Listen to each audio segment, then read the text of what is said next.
Hello friends, I'm Swati and today we are going to look at a string matching algorithm which is known as Knuth-Morris-Pratt algorithm. In short, it is a KMP algorithm. It's a string matching algorithm and we do have various string matching algorithms available. So out of which one is the naive algorithm, which is a very basic starting point to understand a string matching algorithm. So in our example today, before we understand the working of KMP, Knuth, Morris and Pratt algorithm, we are going to see what is or how does naive algorithm works, again a string matching algorithm, and what is the disadvantage or the problem with naive algorithm which this particular algorithm is going to solve. Whenever we need to understand an algorithm, we should also understand why we are learning this algorithm. So let us start. I'm going to give you a brief recap of how naive algorithm works. So what exactly is a string matching algorithm? In case of a string matching algorithm, you will be given a text like this, which is a collection of a string or collection of characters, and you will be given a pattern like this. And the problem here is you need to find out whether this pattern, in our example, the pattern is AB, ABD. So the problem is whether this pattern exists anywhere in the text or not. If the pattern exists in the text, then the answer should be yes, the pattern exists. And also we should know at which point the pattern exists or from which position or location the pattern is existing. For example, here the text, as you can see, is a string of characters. And what I'm writing in red is basically, these are the locations of each character. I'm starting it from 1. You're free to start it from 0. So first thing is, there are two things that we need to do. We need to find out whether the pattern exists in the text or not, because both the things are visible to you. You can, by viewing, you can say, yes, the pattern exists in this string here. And second thing you need to tell us, or you need to give as a solution, is at what point the pattern starts appearing in the text. So from location 11, the pattern starts appearing in the text. And second thing is, if the pattern does not exist in the text, that can also be the case, then of course your string matching algorithm should give a negative answer that no, the pattern does not exist in the text. So it is very similar to searching algorithm. The only thing is here we are not searching for any number. Here we are searching for a string or a pattern. So now let us see how does a string matching algorithm in its basic form works. That means we are going to look at the naive algorithm. Why we are looking at the naive algorithm? In order to appreciate KMP algorithm. So I'm going to tell it very quickly. So what happens in naive algorithm? You start from the beginning of the text and you compare each character of the pattern I have written here. You compare each character of the pattern with that of the text. So you compare A with A, match, compare B with B. If there is a match, you shift to the next character. So B and B matches, again next character A and A matches, next character B and B matches, next character C and D does not match. Whenever there is a mismatch, you shift the pattern one position to the right. So right now your pattern is starting at position 1. Now you will shift your pattern one position to the right. Why? Because there has been a mismatch. So let me rewrite the pattern, the text here. And now let me rewrite the pattern. Now my pattern will start from here. A, B, D. So earlier we saw that first 4 characters of the pattern were a match with the first 4 characters of the text, but the 5th pattern was a mismatch. Any single mismatch, we are going to shift the pattern one step to the right, one position to the right. So now my searching or comparison will start at a position 2. B and A does not match. The very first comparison does not match. Again, what will happen? I'm going to shift it one step or one location to the right. So A, B, D. So now I will match A with A, B with B. Both the matches are clear. I will match C with A. C with A does not match. They are not same. So what am I going to do? I'm going to shift my pattern to the right side. One location to the right side. So it will start from A, B, D. And now again, B will be matched with A. So what is happening is whenever there is a mismatch, I'm going back in the text, I'm backtracking the text and starting with the next right-hand side character. This is the problem with naive algorithm. If you see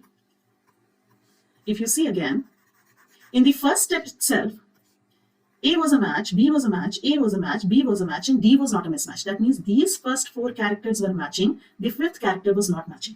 What we did in the second step, we shifted this one step to the right and we started the searching from B, A, B, C, from B itself.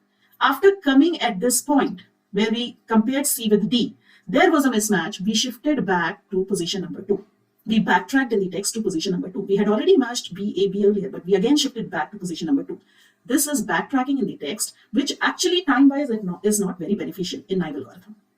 Hence, we are going ahead with a new algorithm, which is KMP, and we will see in KMP that this backtracking in the text does not take place. So let's rub this off and let's start the algorithm. So we are going ahead with the same example. The text is written in front of you. These are the locations of the text and this is the pattern. Now, before we start the string matching algorithm in KMP, we need to study the pattern. What we exactly need to study in the pattern is, we are talking about this pattern, what we exactly need to study is, are there any characters in the pattern which are repeating in the pattern only? So if you see A and A, yes, it is repeating. B and B are also repeating in the pattern. So basically, pattern needs to be studied to find out whether there is a character or a subset of character which are repeating in the pattern. So we saw that A is repeating here, so we wrote 1. The second character B is repeating here, so we wrote 2. D is not repeated anywhere, so 0. A and B, if you start looking from the pattern and looking at the pattern from the right hand side, A is appearing for the first time, so it is not a repetition. B is appearing for the first time in the pattern, it is not a repetition. A is repeating here, so we wrote 1 here. B is also repeating here, so we wrote 2 here. Okay, that means AB is a repetition. And this I'm going to turn into a table, which is going to be known as a pi table. What is a pi table? In KMP algorithm, we have to study the pattern. Based on the pattern study, we find out a pi table, or we create a pi table. A pi table tells you which character of the pattern are repeating in the pattern. All right. Now, after creating the pi table, we are going to go ahead with the algorithm. So this is the pattern and this is the text. Let us see. For this, we are going to, and I'm going to number up the characters of the pattern. So 1, 2, 3 locations of the characters. Again, I'm not starting with 0, but I'm going to, before the first character, I'm going to give a special location, 0th location. So my pattern study will actually start from 0th location, which is nothing else but an empty space. Okay. I'm going to introduce a variable called I, which will at any point of time point to the location of characters in the text. These locations which are written in red. And simultaneously, pattern locations will be given by J. So I have two variables, I and J. I are the locations in the text, J is the location in the pattern. Now what am I going to do? I'm going to compare the ith character or element with J plus 1th element. Ith element in the text, of course, and jth element in the pattern. Okay. If these two elements match, then I'm going to right shift I by 1 position, and I'm going to right shift J by 1 position. So I will be shifted to the right hand side in the text, J will be shifted to the right hand side in the pattern, if there is a match. If there is a mismatch, in case of mismatch, no shifting of I will take place, and J will be shifted according to the pi table that we have created before starting the algorithm. All right, so this is how I'm going to work. So we are starting the KMP algorithm. I points to the first location in the text, J points to the 0th location in the pattern. Now, compare the ith element, that means A. I'm going to write here I, and I'm going to write here J plus 1. Compare the ith element A with the J plus 1th element, which is A. There is a match. Okay, what happens in the match? Right shift I, right shift J. So J will be shifted, I will be shifted. So this becomes I, this becomes J. Compare the ith element, which is B, with the J plus 1th element, which is B. J is 1, J plus 1 is 2, so element sitting at position 2 is B. So B compared with B, a match. This is in the text we are comparing, this is in the pattern. Okay, if there is a match, shift I and J both simultaneously to the right hand side. So I will be shifted, and 1 second, J will be shifted. So this is I and this is J. Compare the ith element, that means A, with the J plus 1th element, that means A. J plus 1th is this element, A. Again, a match, fantastic. Shift. Shift both I as well as J. I and J. So I points to this element and J points to this element. Compare the ith element, B, with the J plus 1th element, B. Fantastic. Again, there is a match. Again, shift both I and J. So I will now point to location number 5 and J will now point to location number 3 in the pattern. Sorry, J will now point to location number 4 in the pattern. Compare the ith element, which is C, with the j plus 1th element, which is D. Now there is a mismatch. C is not equal to D. Whenever there is a mismatch, what are we going to do? We are not going to shift I. So I remains at position number 5. J will be shifted according to pi table. What is J? J is pointing to number 4. At location number 4 in the pi table, what is the location written here? 2. So J will be newly shifted to location number 2. This is the work of a pi table. Pi table will tell you in the pattern which is the shift now. So J shifted to location number 2. Okay. Now again, you have to do the same thing. Compare element I with J plus 1. So let me just remove these elements. And let me start again. So now I is at position number 5. J is at position number 2. Compare the ith element, that means C, with the j plus 1th element in the pattern, which is A. There is not a match. When there is not a match, I will remain as it is. There is no shift in the I. J will be shifted according to pi table. In the pi table, at the current location of J, what is the new location written? The new location written is 0. Correct? So J will be shifted to 0.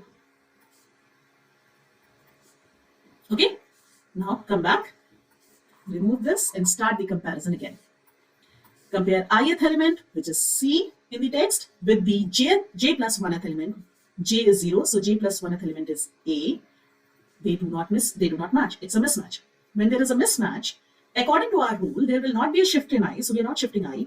J will be shifted according to pi table. Now, the current location of J is already 0, which there is no entry for 0th element. So what will happen in now? When J is already at 0, now we'll have to change our rule, introduce a new rule in which I will be shifted to plus 1. So you can say in case of mismatch, if J is already at 0, shift I by 1 location in the right direction, right side.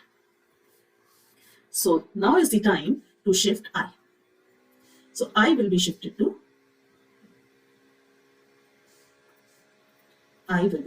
here. Alright, J remains at 0. Once you have shifted I, compare again. Let me first erase this. Comparison will happen the same way, ith element in the text with j plus 1th element. Compare the ith element A with j plus 1th element A. Match. In case of match, this becomes the new I, this becomes the new j. Both of them are shifted to the right hand side. Compare the ith element B with the j plus 1th element B. Match. Shift I, shift j. I and j shifted. Compare the ith element C with the j plus 1th element. J plus 1th element is A. There is a mismatch. So I will remain as at its position. J will be shifted according to the entry in the pi table. The entry in the pi table says 0. So J will come at 0th location. These things will be removed from here. And by now you must have noticed that at no point in time I is backtracking in the text. I in any case is either standing at its position or it is shifting to the right hand side. We are not backtracking the locations in the left hand side. So J is at 0, I is at 8. Compare the ith element C with j plus 1th element A. There is no match. And J is already at 0. So we cannot shift J anyhow. We have to shift I. The new position of I is 9. Now, after changing the new locations, compare the ith element A with j plus 1th element. J plus 1th element is A here. J is at 0. There is a match. Match means shift I, shift J. J shifted, I shifted. Compare the ith element B with j plus 1th element B. Match. Shift I, shift J. Compare the ith element A with j plus 1th element A. There is a match. Shift I, shift J. Compare the ith element B with j plus 1th element B. There is a match. Fantastic. Shift I, shift J. Compare the ith element A with the j plus 1th element B. Again, there is a mismatch. Now, in case of mismatch, what we will do? I will remain as it is. J will be shifted to the entry in the pi table, which is 2. So, J, the new location of J is 2. So it's J which is backtracking in the pattern. We are not backtracking I in the text. So after the new location of J, start your comparison. Compare the ith element A with the J plus 1th element. J plus 1th element is A, shift I, shift J. Again, compare the ith element B with J plus 1th element B. So shift I, shift J because there is a match. Compare the ith element which is D with J plus 1th element which is D, and there is a match. Bingo. Now, when there is a match, we have to shift I. We have come to the end of the text. So no more shifting of I, no more shifting of J, and we got our pattern here. The last three elements which were matched were A, B, D, and A, B was the element which was already matched in the previous equation. So we got our pattern A, B, D here. Okay. So in short, I'll tell you the steps of KMP. You will be given a text as input. There will be two inputs to KMP algorithm. Input 1 will be the text. Input 2 will be the pattern. The task is to find whether this pattern exists in the text, and if it does, then at what location it does. The first step in this algorithm is to create a pi table. In the creation of a pi table, it is basically a study of the pattern in which we are going to find out whether a character or a subset of characters do appear again repeatedly in the pattern or not. Accordingly, whenever they are appearing in the pattern, you just number it up. So we start from the left hand side of the pattern. A for the first time, it is not repeated, so 0. B, 0, it is not a repetition. This third character A is a repetition. It is repeating for the first time, so we are writing 1 here. B is the second repetition in the pattern, so we are writing 2 here. D is not yet repeated. It is appearing for the first time, so we are writing 0. This is how we are turning a pattern into a pi table. All right. Then third thing, the next step we are going to do is text. We are going to number the locations starting from 1. Pattern, we are going to number the locations starting from 1, but my algorithm will start from a location 0 in the pattern. Next, I am going to introduce two variables I and j. I at any point of time will point out the location in the text. J at any point of time will point out the location in the pattern. The starting value of I will be 1, starting location of the text. The starting value of j is going to be 0. That means before the starting of the pattern, characters in the pattern. Then, at every point in time, I'm going to compare the ith element in the text with the j plus 1th element in the text. So when I'm comparing, there can be two outcomes. Either they match or they do not match. In case these two elements match, I'm going to right shift both I and j by one position in the text and pattern respectively. In case these two elements, ith and j plus 1th element, do not mismatch, I'm not going to shift I, but j will be shifted according to the location present in the pi table. There can be a situation where j is already 0. J is already at a location 0, so j cannot be shifted according to pi table because there is no entry for 0 in the pi table. So in that case, what I'm going to do, in that case alone, I'm going to shift I one step to the right hand side or one location in the right hand direction. At any point of time, I is not moving to the left hand side, and it's a big achievement if you compare it by the naive algorithm. In naive algorithm, we were repeatedly, in case of a mismatch, we were repeatedly going back to the text. So this is how the KMP algorithm works. Now let us look at, so far theoretically we have proved that KMP is a better algorithm compared to naive. Now let us look at the time complexity of both the algorithms. Naive. So suppose text is of size n, pattern is of size m. What do we mean by size? Number of characters in the text are n, number of characters in the pattern are n. So as for our example, n is equal to 15, which is the size of the text, and pattern is equal to 5, which is the size of the pattern, or number of characters in the pattern. In case of naive algorithm, the complexity of naive is m into n. How many times are you comparing? You are basically comparing m into n times. In case of KMP algorithm, see what you are doing. How many times are you actually scanning the text characters? Just one time. I is always moving in the forward direction. At no point of time, I is moving in the back direction. That means every character in the text is read only once. So you are scanning the characters of the text just one time. So if there are n characters in the text, how many times will you read? You will read just n times. Okay, n characters will be read just once. What about the pattern? Pattern, in order to create the pi table, you are scanning the pattern just once. Not repeatedly, you are scanning the pattern just once, and that too when? In order to create the pi table. What you were doing in pi table, you were seeing the character if it is repeated anywhere. And in order to see whether a character is repeated in the pattern, you were scanning the entire pattern. So how many times the pattern was scanned? N times. Okay, so the complexity of KMP algorithm is n plus m. The complexity of naive is m into n. Yet there is a huge difference in the time taken by KMP and naive algorithm. And KMP thus proves to be a better algorithm compared to naive. Thank you, everyone.